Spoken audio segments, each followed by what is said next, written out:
দর্শক, এখন রয়েছে দেশের তথ্য প্রযুক্তি খাত নিয়ে বিশেষ আলোচনা। আর আলোচনার জন্য আমাদের স্টুডিওতে উপস্থিত রয়েছেন Bangladesh association of software and information services এর প্রেসিডেন্ট ও এখনই.com এর প্রধান নির্বাহী কর্মকর্তা শামীম আহসান। আমরা কথা বলছি তার সাথে।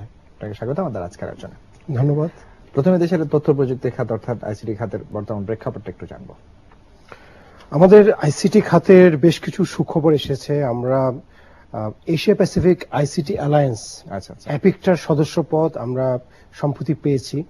অ্যাপিকটা এশিয়া প্যাসিফিকের সবগুলো দেশের একটি সংগঠন যারা নিজেদের মধ্যে যে দেশগুলো আছে তাদের মধ্যে ব্যবসা বাণিজ্যের প্রসার এবং পলিসিগত একজন একজনকে সহযোগিতা, ইনফ্রাস্ট্রাকচার শেয়ারিং এবং একজন একজনের কান্ট্রি ব্র্যান্ডিং এবং স্কিলড ম্যান পাওয়ার এক দেশ থেকে আরেক দেশে যাতে তারা কাজ করতে পারে এইসব সহযোগিতা একসাথে কাজ করে। সো আমরা 6 মাস আগে অ্যাপিকটার মেম্বারশিপের জন্য বেসিস অ্যাপ্লাই করেছিলাম এবং খুব কঠিন শর্ত পূর্ণ করতে হয়। সো ধাপে ধাপে আমরা প্রত্যেকটি শর্ত পূর্ণ করে গত সপ্তাহে আমরা বেসিসের মহাসচিব উত্তম কুমার পল এবং অ্যাসোসিয়েট পাস্ট চেয়ারম্যান জনাব আব্দুল্লাহ কাফি, আমরা 3 সদস্যের একটি প্রতিনিধি দল গিয়েছি। সেখানে গিয়ে আমরা ওই অ্যানুয়াল মিটিং এর আগে প্রত্যেকটি দেশের সাথে বাইলেটারাল মিটিং করেছি এবং তাদেরকে আমরা অনুরোধ করেছি বাংলাদেশের পক্ষে ভোট দেওয়ার জন্য। এবং অত্যন্ত আনন্দের বিষয় যে 14টি দেশই বাংলাদেশকে পূর্ণ সমর্থন দিয়েছে এবং ইউনানিমাসলি বাংলাদেশকে তারা স্বীকৃতি দিয়েছে। এর ফলে 15তম দেশ হিসেবে অ্যাপিকটার সদস্যপদ বাংলাদেশ পেল। আমার কাছে মনে হয় যে আমাদের আইটির মার্কেটটা শুধু ইউরোপ আমেরিকা না, আমাদেরকে আসলে শুধু পশ্চিমমুখী তাকালে হবে না, পূর্বে অনেক বড় বাজার আছে। সো এখন আমরা এশিয়াতে বাজার ধরতে এই অ্যাপিকটার স্বীকৃতি আমাদেরকে অনেক সহায়তা করবে। আচ্ছা আচ্ছা, আমরা একটু আসতে চাই যে এই যে ই কমার্স বা এই বিষয়গুলো এখন সারা বিশ্বব্যাপী খুব আলোচনার বিষয়। আমাদের দেশের তরুণদের মাঝেও কিন্তু বেশ সাড়া জাগিয়েছে এবং আমরা দেখি ঘরে বসে অনলাইনে অনেক ধরনের কাজ করছেন, বৈদেশিক মুদ্রা অর্জন করছেন। এই সম্ভাবনাটা আসলে কিভাবে আপনারা দেখছেন? জি, বেসিস এই গত সপ্তাহে basis e commerce alliance launch করেছে। এর কারণটা হচ্ছে যে প্রায় 120টার বেশি ই কমার্স সাইট যাদের অধিকাংশ বেসিস সদস্য তারা অনলাইনে বিভিন্ন প্রোডাক্ট সার্ভিসেস বিক্রি করছে এবং প্রায় 2200-এরও বেশি এফ কমার্স সাইট যারা ফেসবুক ভিত্তিক ব্যবসা করছে। তো আমরা বেসিস থেকে চিন্তা করলাম যে তাদেরকে একটা প্ল্যাটফর্ম দেওয়া প্রয়োজন যার মাধ্যমে এই কোম্পানিগুলো একজন একজনের সাথে কমিউনিকেট করতে পারে, কিভাবে তাদের প্রোডাক্টের কোয়ালিটি বাড়াতে হবে সেই ধরনের ট্রেনিং পেতে পারে, প্রোডাক্ট সোর্সিং করতে হবে কোত্থেকে, দেশের মধ্যে কোন জায়গায়, বাইরে থেকে হলে কোত্থেকে ইম্পোর্ট করতে হবে সেই ব্যাপারে তাদেরকে সহযোগিতা করব। এবং এই ই কমার্স এবং এফ কমার্সের তরুণ উদ্যোক্তা রয়েছে তারা কিভাবে তাদের প্রোডাক্টের মার্কেটিং করবে। আচ্ছা আচ্ছা, এবং আমরা সেই জন্য basis verified e commerce venture বলে একটা সার্টিফিকেশন দেবো তাদেরকে। তাদের কিছু ক্রাইটেরিয়া মেনটেন করতে হবে এবং কোনো বেসিস সার্টিফাইড কোম্পানি যদি কোনো গ্রাহককে প্রতারণা করে, তাকে যেই কমিটমেন্ট আছে সেই অনুযায়ী যদি প্রোডাক্ট না ডেলিভার করে টাকা নিয়ে, বেসিস সেখানে ইন্টারফেয়ার করবে। বেসিস আসবে এবং প্রয়োজনে তাকে বাধ্য করবে টাকাটা ফেরত দেওয়ার জন্য। আমরা এইভাবে আমাদের কোম্পানি থেকে একদিকে সহযোগিতা করবো, একদিকে গ্রাহকদেরকে আমরা সুরক্ষা দিতে চাই যে তারা যাতে কখনো অনলাইনে প্রতারিত না হয় এবং হলে তাদের একটা অভিভাবক সংগঠন হিসেবে বেসিস তাদের পাশে থাকবে। আচ্ছা আচ্ছা, এই যে একটু আগে আপনি বলছেন যে দক্ষ জনবল, আমরা দেখছি যে এই সেক্টরকে কাজে লাগিয়ে আমাদের পার্শ্ববর্তী দেশগুলো কিন্তু ব্যাপক একটা জায়গা করে নিয়েছে বিশ্বের দরজায়। তো সেক্ষেত্রে আমরা স্কিল ডেভেলপিং করতে বা দক্ষ জনবল তৈরিতে আমাদের আর কি কি জায়গায় কাজ করা দরকার বা চ্যালেঞ্জগুলো কি কি? গত মাসে আমরা বেসিস মিনিস্ট্রি অফ ফাইন্যান্সের সাথে একটা এডিবির সহায়তায় একটা প্রজেক্ট প্রায় $7 মিলিয়ন 56 কোটি টাকার প্রজেক্ট বেসিসকে দেওয়া হয়েছে, যার মাধ্যমে বেসিসের যে basis institute of technology and management BITM আছে সেটা এখন শুধু ঢাকায় অপারেশন করছে। এটাকে আমরা 7টি বিভাগীয় শহরে নিয়ে যাব এবং আগামী 3 বছরে এই প্রজেক্টের আওতায় 23,000 দক্ষ আইটি এবং বিজনেস প্রসেস আউটসোর্সিং এবং ই কমার্স প্রফেশনাল তৈরি করা হবে এবং যাদেরকে ইন্ডাস্ট্রিতে এমপ্লয়মেন্টের ব্যবস্থা করা হবে।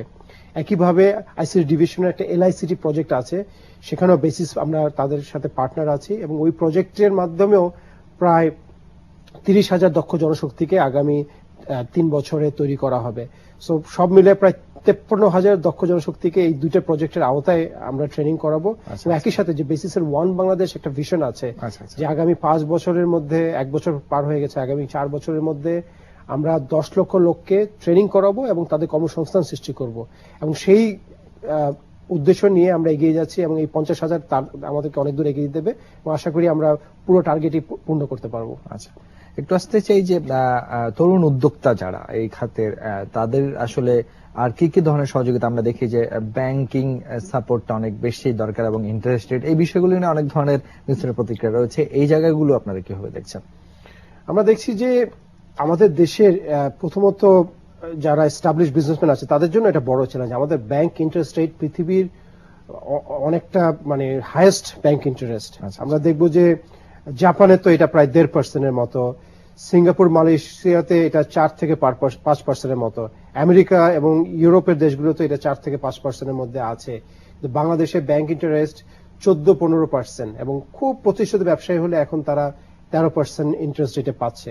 কিন্তু দেখেন একটা ব্যবসায় প্রফিট কতটুকু থাকে, একটা এখন যে এত কম্পিটিটিভ হয়েছে, সেই সঙ্গে রাজনৈতিক অস্থিরতা, হরতাল অবরোধের মধ্যে 10% মার্জিন রাখা খুব কঠিন হয়ে দাঁড়ায়।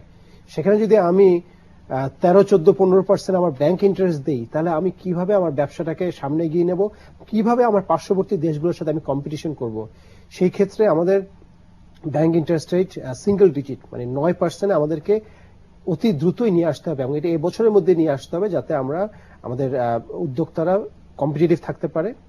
এবং একই সাথে আমাদের যে তরুণ উদ্যোক্তা, কেউ যদি একটা নতুন ব্যবসা করবে, একটা চমৎকার আইডিয়া নিয়ে এসছে, একটা চমৎকার টিম এবং খুব উৎসাহ উদ্দীপনা আছে, যদি ব্যাংকে সে লোনের জন্য যায়, তাকে প্রথমে বলবে তোমার এক্সপিরিয়েন্স কি আছে, তোমার তো এক্সপিরিয়েন্স নাই, তোমার কোলাটেরাল কি আছে, তুমি কি সম্পত্তি বন্ধক দিতে পারবা, তার তো কোনো সম্পত্তি নাই। তাকে বলা হয় যে তোমার আমাদের ব্যাংকের সাথে ট্রানজাকশন হিস্ট্রি কি আছে, তোমার কোম্পানির প্রফিটেবিলিটি কি আছে, তোমার অডিট রিপোর্ট দাও।